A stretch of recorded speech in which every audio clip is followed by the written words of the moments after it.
Shalom. Sekali lagi shalom. Puji Tuhan, Bapak Ibu Jemaat, dimanapun kita berada, kita patut bersyukur atas kemurahan Tuhan bagi setiap kita. Sebab Tuhan begitu baik dalam kehidupan kita. Dia senantiasa memelihara dan menjaga setiap langkah kehidupan kita. Kita masuk dalam hadirat Tuhan, kita memuji dan memuliakan nama Tuhan. Kita nyanyikan pujian, kini saatnya berdiri di altar.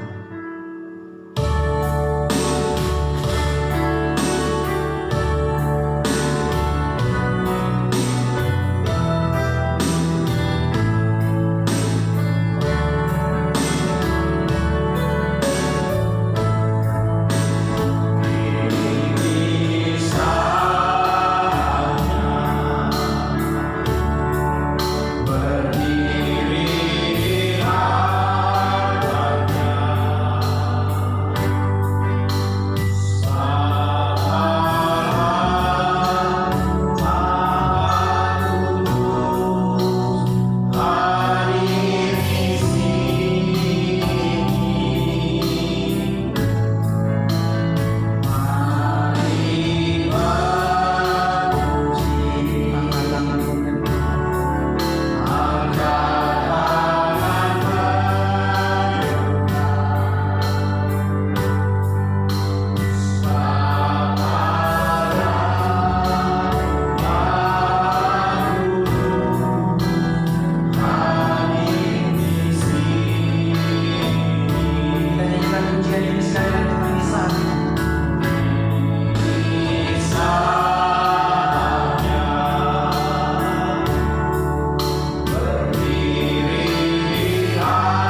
kalimat Tuhan kita berdoa.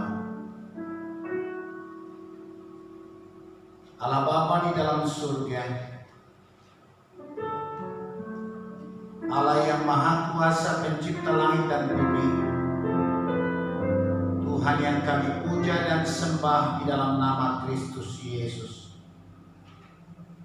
Layaklah Engkau dipuji ya Tuhan, sebab Engkau sungguh baik dan baik bagi kami. Engkau yang memeliharakan hidup kami dari hari ke hari, yang menjaga kami di setiap langkah kehidupan kami.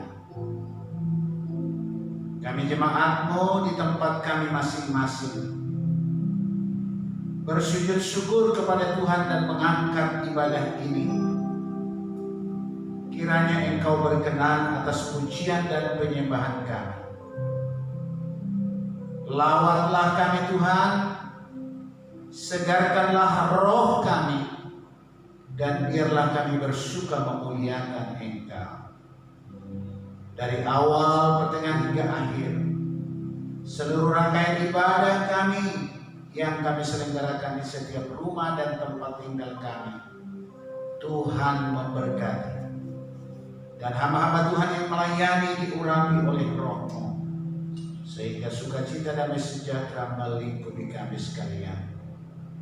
Terpujilah nama-Mu Tuhan, di dalam nama Yesus kami serahkan ibadah ini seraya memuji Engkau. Haleluya. Amin. Jemaat Tuhan yang terkasih, bersama umat percaya di seluruh muka bumi, marilah kita menyatakan pengakuan iman rasuli. Aku percaya kepada Allah, Bapa yang Maha Kuasa, Khalik langit dan bumi, dan kepada Yesus Kristus, Anaknya yang tunggal Tuhan kita, yang dikandung dari Roh Kudus, lahir dari anak darah Maria, yang menderita sengsara di bawah pemerintahan Pontius Pilatus, disalibkan, mati dan dikuburkan, turun ke dalam kerajaan maut, pada hari yang ketiga bangkit pula dari antara orang mati, naik ke surga, duduk di sebelah kanan Allah, Bapa yang Maha Kuasa, dan akan datang dari sana untuk menghakimi orang yang hidup dan yang mati. Aku percaya kepada Roh Kudus, gereja yang kudus dan am, persekutuan orang kudus, pengampunan dosa, kebangkitan daging, dan hidup yang kekal. Amin. Jemaat Tuhan, persilakan duduk kembali.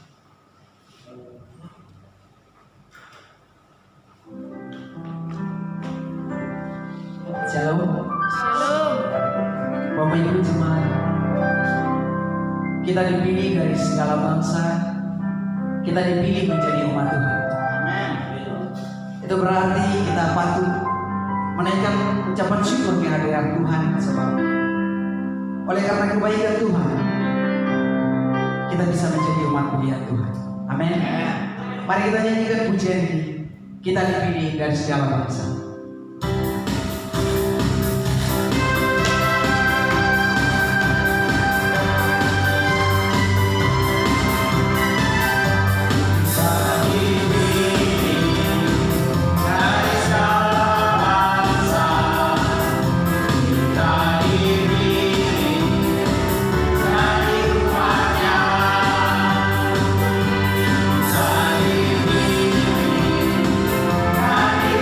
Kudus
bagi Sang Raja.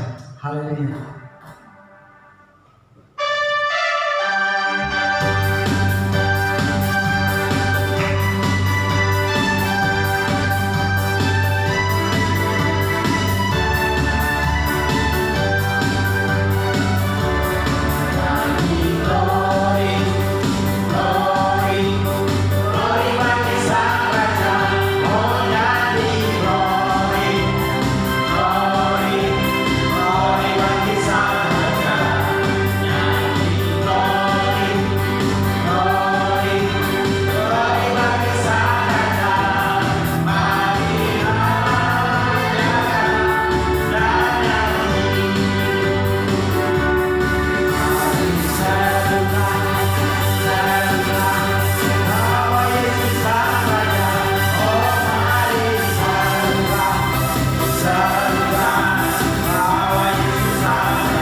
Bapak Ibu jemaat Tuhan, kita silakan duduk kembali. Kita akan memberi persembahan buat Tuhan. Kita beri yang terbaik dan terbanyak untuk Tuhan. Sebab Tuhan telah memberi kita berkat-berkat berlimpah. Kita nyanyikan pujian begitu besar kasih Allah pada kita.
pesan Bapak Ibu, dan tibalah saatnya kita persiapkan hati dan seluruh hidup kita untuk kita dengar firman Tuhan.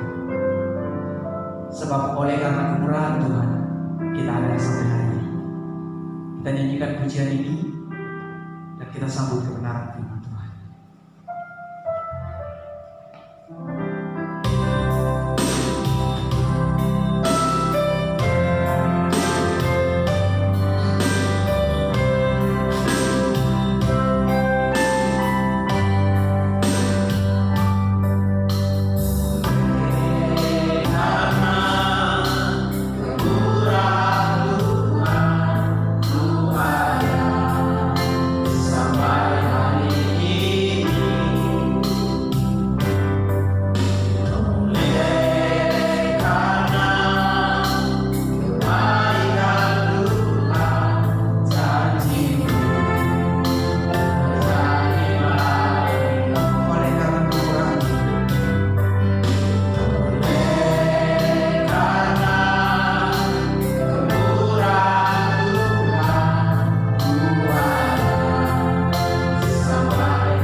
Bapa di surga, kami menyediakan hati dan hidup kami untuk mendengarkan firman-Mu. Isilah segala kehausan jiwa kami dengan kebenaran firman-Mu.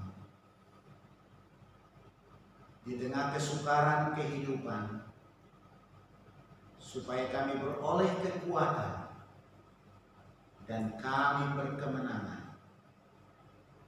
Hidup kami memperkenan hati Tuhan.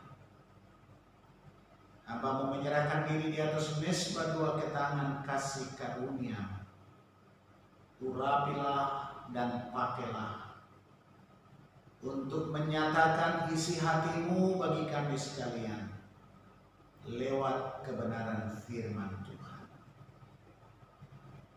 Sekali lagi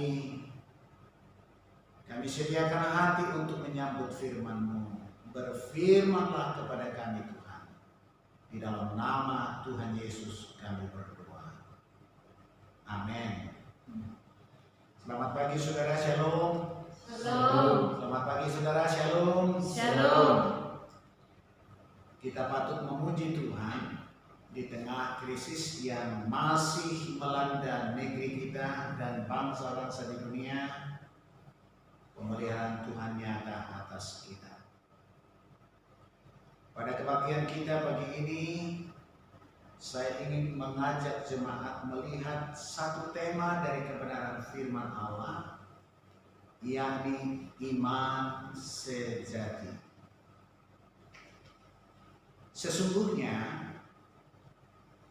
di dalam kelimpahan dan kekurangan, di dalam keadaan sehat dan sakit, di dalam situasi sukacita dan duka cita, dan banyak lagi kehidupan yang paradoks, adalah dua sisi kehidupan manusia yang sama baik dan sama buruknya, yang artinya bisa mendekatkan kita pada Tuhan atau menjauhkan kita daripadanya.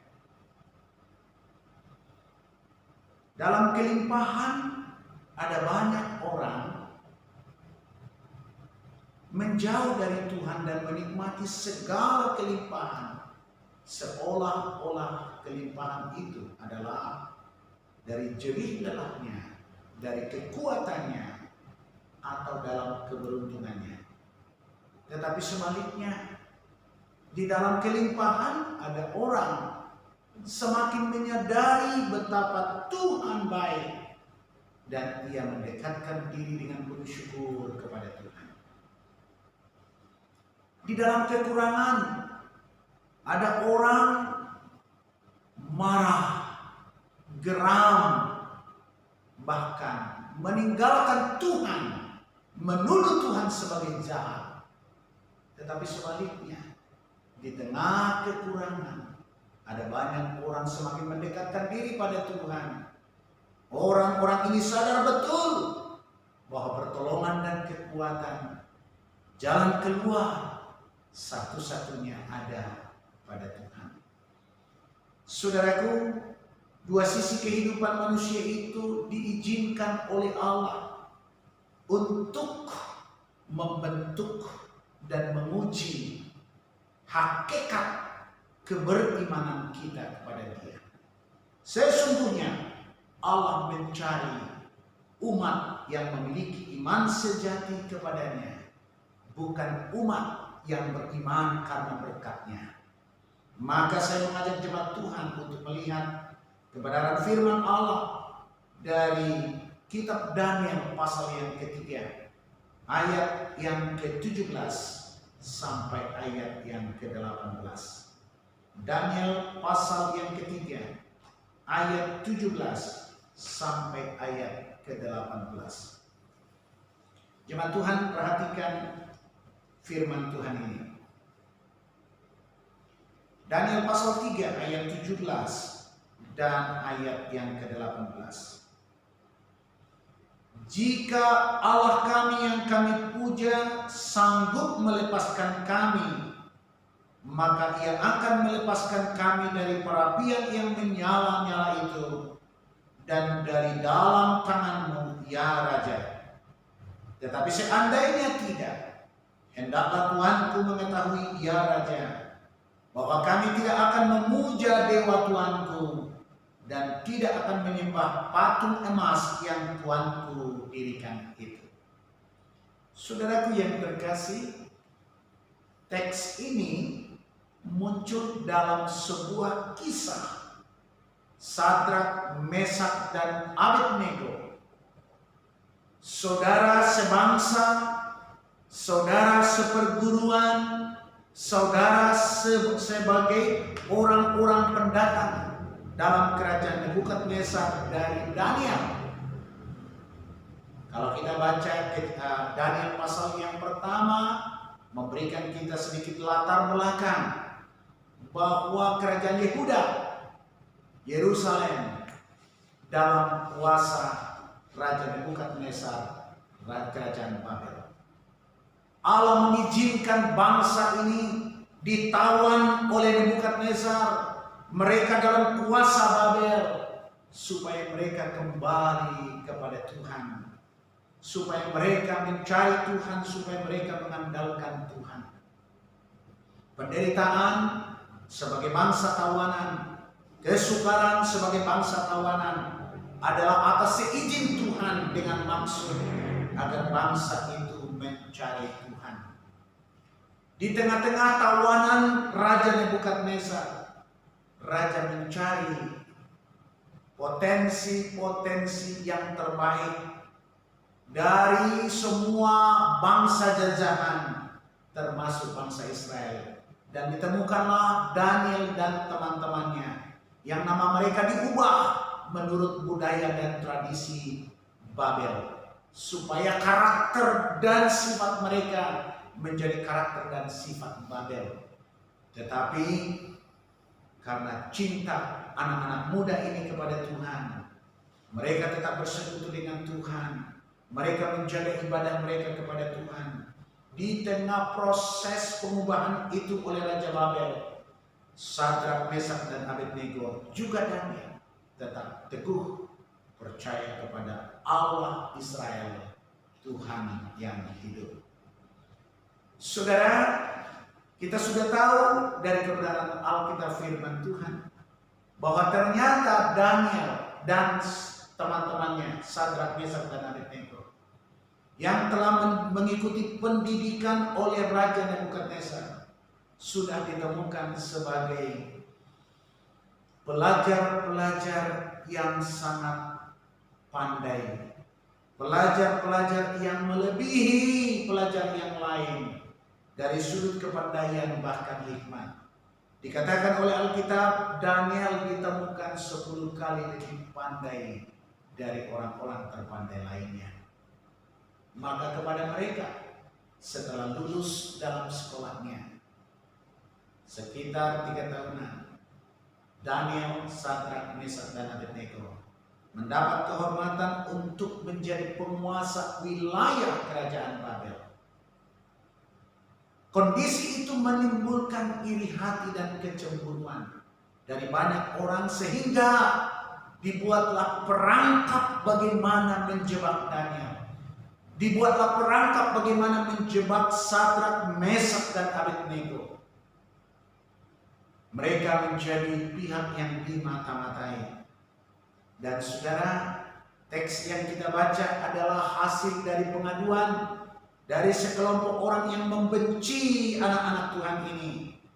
Mereka dituduh sebagai orang yang tidak taat kepada pemerintah, sebagai orang yang tidak menghormati raja.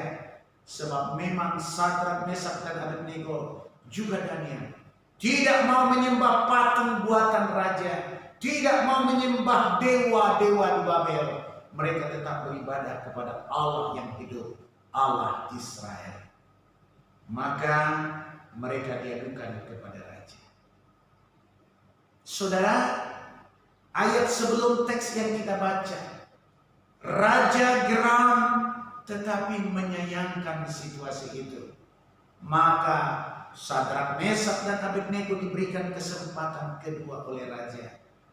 Raja berkata, Sadrak, Mesak, dan Abednego, laporan saya sudah terima bahwa engkau tidak menyembah patung yang saya buat, dan bahwa engkau tidak menyembah dewa yang saya sembah. Sekarang akan dibunyikan bunyi-bunyian.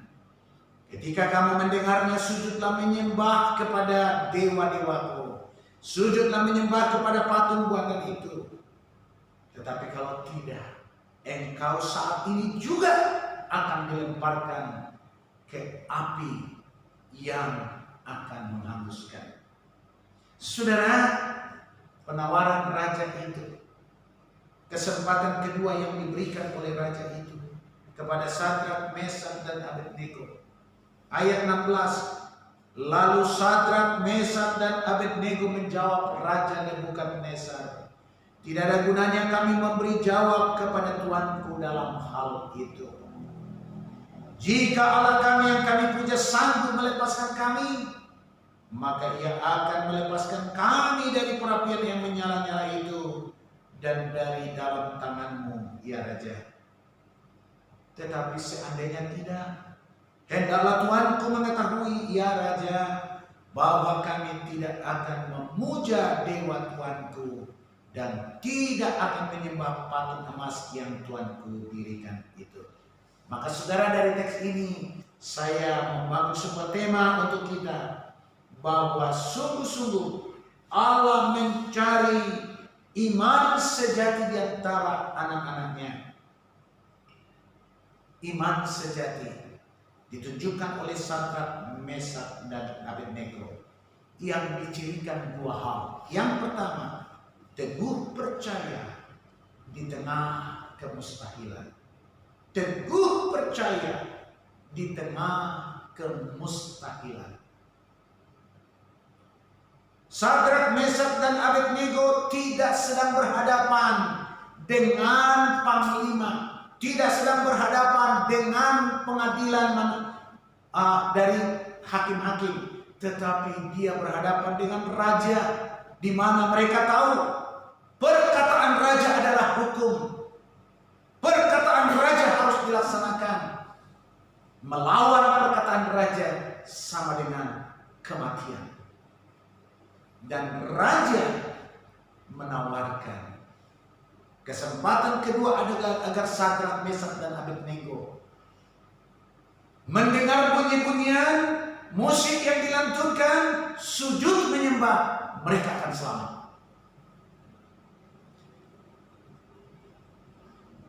Tetapi Sadrak, Mesak, Abednego memberi jawaban di ayat yang ke-17.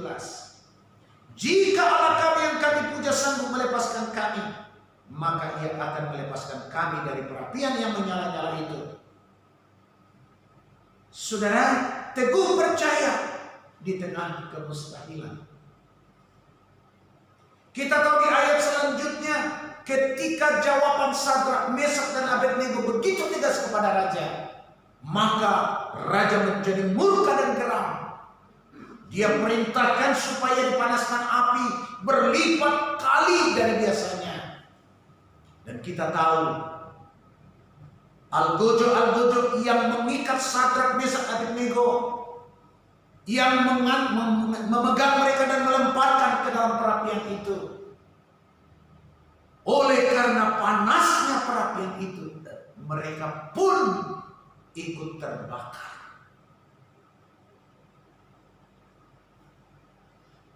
Sadrak, Mesak, dan Abednego teguh percaya kepada Allah yang mereka sembah, walaupun mereka sedang menghadapi kemustahilan dalam logika dan pikiran, sebab mereka tahu siapa Allah yang mereka puja dan sembah.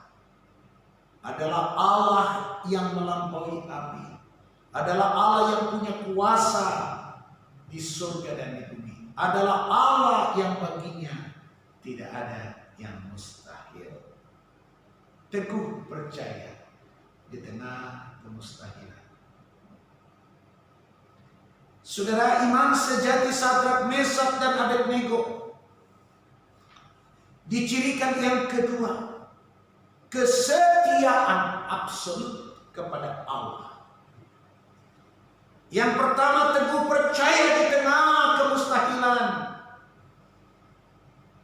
Yang kedua, iman sejati itu dicirikan kesetiaan absolut kepada Tuhan. Ayat yang ke-18. Tetapi seandainya tidak, seandainya Allah tidak melepaskan dan menyelamatkan kami, hendaklah Tuanku Raja mendengar dan camkan baik-baik bahwa kami akan tetap setia kepada Allah kami dan tidak mau memuja dewa Tuanku dan tidak akan menyembah patung emas yang Tuanku dirikan itu. Kesetiaan absolut kepada Allah. Saudara, gereja hari-hari ini, saudara dan saya hidup di zaman humanis.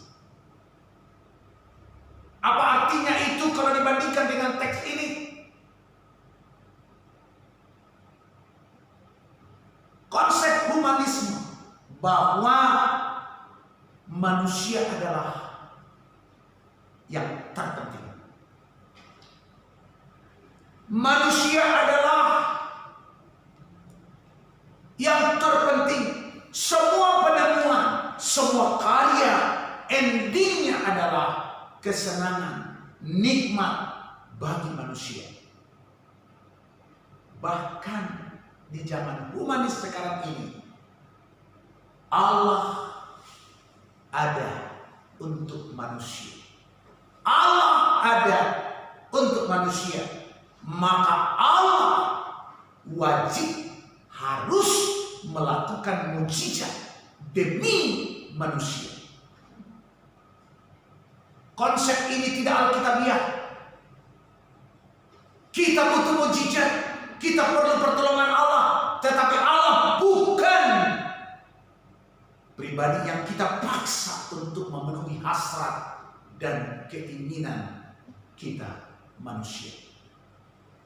Gereja-gereja terjebak pada konsep humanis, berteriak memaksa Allah untuk menurunkan mukjizatnya, memaksa Allah untuk menurunkan mukjizatnya, melakukan sesuatu yang dikehendaki oleh manusia, sama sekali tak bertanya apakah itu kehendak Allah. Jika Allah tidak melakukannya, manusia beralih kepada hal lain. Sebab di dalam humanisme, manusialah yang terpenting. Alkitab berkata sesungguhnya manusia tidak penting. Lebih-lebih lagi ketika manusia itu sudah jatuh ke dalam dosa, manusia itu sudah menjadi puing-puing yang harus dibuang. Manusia menjadi penting karena anugerah dan karunia Allah di dalam Yesus. Manusia menjadi penting karena penebusan Kristus. Dan tujuan penebusan itu ialah supaya manusia itu memuliakan Allah. Tujuan penebusan Allah di dalam Kristus atas manusia itu supaya manusia itu kembali menyembah Allah Sang Khalik itu. Saudara yang terkasih, Sadrak, Mesak, dan Abednego di ayat 18 berkata, seandainya kami tidak diluputkan dari perapian itu, seandainya kami dibiarkan hangus binasa di perapian itu, Tuhan Raja tidaklah tahu kesetiaan kami kepada Dia tidak lekang, dan kami tidak akan mempersekutukan Dia dengan dewa Tuanku dan patung emas buatan Tuhan. Kesetiaan absolut kepada Allah adalah ciri iman sejati yang ditampilkan Sadrak, Mesak, dan Abednego. Saudara, iman sejati itu bukan iman berkat. Iman sejati itu berfokus kepada sumber berkat, yakni Allah. Bukan berfokus pada berkatnya. Kebenaran ini selaras dengan lantunan syair dari Nabi Habakuk. Habakuk pasal yang ketiga ayat 17 berkata, sekalipun pohon ara tidak berbunga, pohon anggur tidak berbuah, hasil pohon zaitun mengecewakan, sekalipun ladang-ladang tidak menghasilkan bahan makanan, kambing domba terhalau dari kurungan, dan tidak ada lembu sapi dalam kandang. Habakuk bilang apa? Namun aku akan bersorak-sorai, beria-ria di dalam Tuhan dan Allahku. Dia penyelamat aku. Saudara, pemilik iman sejati tidak meletakkan kesetiaannya pada berkat, tapi meletakkan kesetiaannya pada pribadi Allah yang punya langit dan bumi. Pemilik iman sejati teguh percaya di tengah kemustahilan. Dia tahu Allahnya sanggup, dan dia tahu Allah punya rencana yang terbaik. Pemilik iman sejati dicirikan kesetiaan absolut, bukan terletak pada mujizat dan berkat. Maka di tengah krisis sekalipun, di tengah badai sekalipun, Habakuk berkata, semua mengecewakan, namun kesetiaan kepada Tuhan tidak bisa ditawar.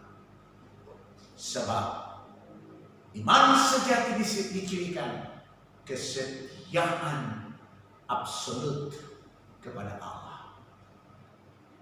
Saya berdoa di tengah krisis ini, tidak ada iman yang gugur. Di tengah krisis ini, justru kita semakin mendekat kepada Dia. Di tengah krisis ini jangan ada yang menggadaikan imannya. Justru krisis ini akan membuktikan bahwa saudara dan saya dikaruniakan iman sejati yang teguh percaya di tengah kemustahilan dan setia absolut, tidak bisa ditawar, tidak bisa digeser kepada Allah yang hidup. Sebab kehidupan di dunia ini sementara, tetapi di rumah Bapa itu kekal. Saudara yang terkasih, Tuhan tahu kesusahanmu. Tuhan sungguh tahu apa yang kita alami. Tetapi Tuhan sungguh ingin agar kita menunjukkan iman kita kepada-Nya. Bila Ia yang membuka pintu, tidak ada yang dapat menutup. Bila Ia yang mengangkat, tidak ada yang dapat menurunkan. Alkitab berkata, burung pipit di udara tidak akan jatuh tanpa izin Dia. Alkitab berkata, seluruh untayan dari rambut kita dalam pemahaman dan pengertiannya. Tidak ada kesusahan kita yang luput dari pengertian Allah. Allah itu Bapa kita. Dia mau kita datang padanya. Akhirnya kisah Sadrak, Mesak, dan Abednego tidak bisa dielak lagi. Mereka ditangkap, diikat, dan dilemparkan ke dalam perapian itu. Tamat sudah. Tetapi Allah justru nyatakan kebesarannya. Raja Nebukadnezar melihat dari kejauhan yang dilemparkan 3 orang, tapi di dalam perapian itu berjalan-jalan 4 sosok. Dan satu di antara mereka bercahaya melebihi kilau dan cahaya api itu. Nebukadnezar menyadari ada kuasa yang melebihi kuasa dia. Menemani Sadrak, Mesak, dan Abednego di dalam badai api sekalipun. Lalu raja berteriak, Sadrak, Mesak, dan Abednego, keluarlah. Maka mereka bertiga keluar. Dan sosok yang keempat yang menemani mereka yang disebut malaikat Tuhan tidak lagi terlihat. Aroma Sadrak, Mesak, dan Abednego sama sekali tidak ada bau gosong. Bahkan sehelai rambutnya pun tidak terbakar.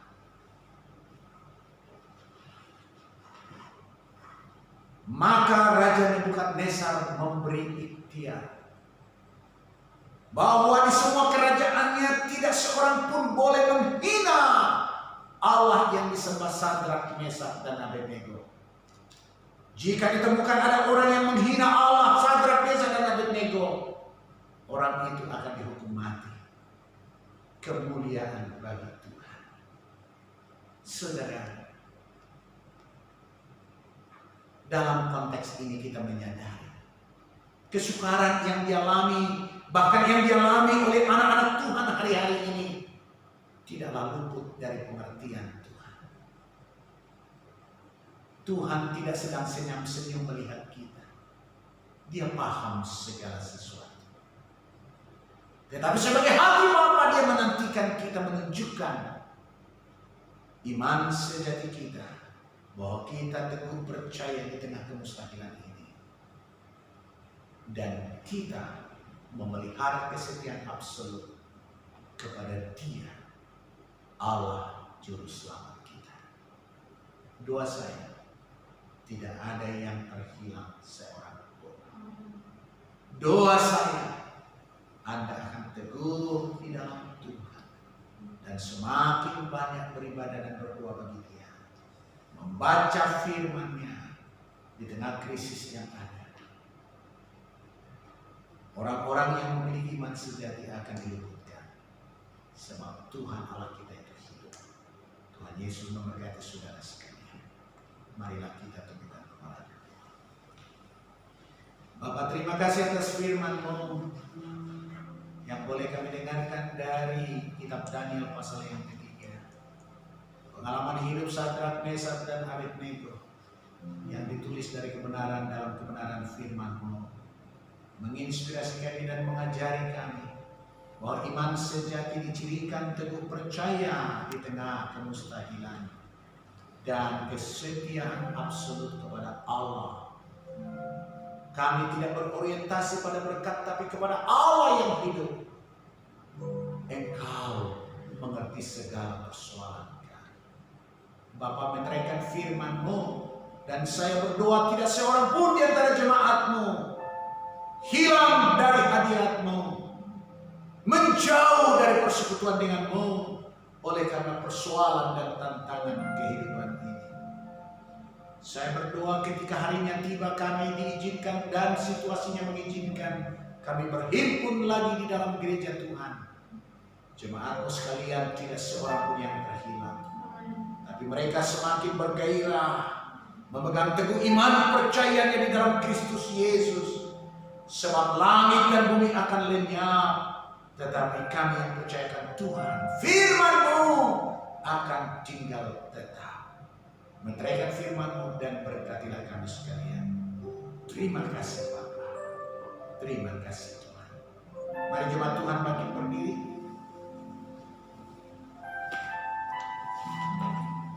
Sebagaimana Yesus mengajar para murid berdoa, marilah kita berdoa kepada-Nya.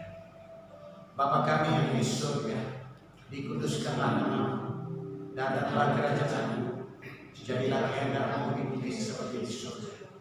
Berikanlah kami pada hari ini makanan kami yang secukupnya, dan ampunilah kami akan kesalahan kami, seperti kami juga mengampuni orang yang bersalah kepada kami. Dan janganlah membawa kami ke dalam pencobaan, tetapi lepaskanlah kami daripada yang jahat, karena Engkau punya kerajaan dan kuasa dan kemuliaan sampai selama-lamanya. Amin. Jemaat Tuhan yang terkasih, arahkan hatimu kepada Tuhan dan terimalah berkat yang daripadanya. Tuhan memberkati keluar masukmu. Amin. Tuhan memberkati engkau dan seisi rumahmu. Amin. Tuhan memberkati pekerjaanmu dan memberikan engkau kelimpahan. Amin. Tuhan memberikan engkau sehat dan kuat dan menjaga engkau di jalan dan di dalam pemparingan. Amin. Dari timur, barat, utara, selatan, kiranya kebaikan Tuhan tertuju kepadamu. Amin. Ulanglah dengan berkat yang engkau sudah aminkan.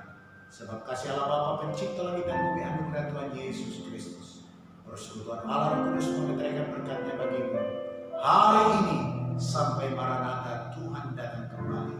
Dalam nama Yesus kami berdoa. Haleluya. Amin. Rahmat Tuhan.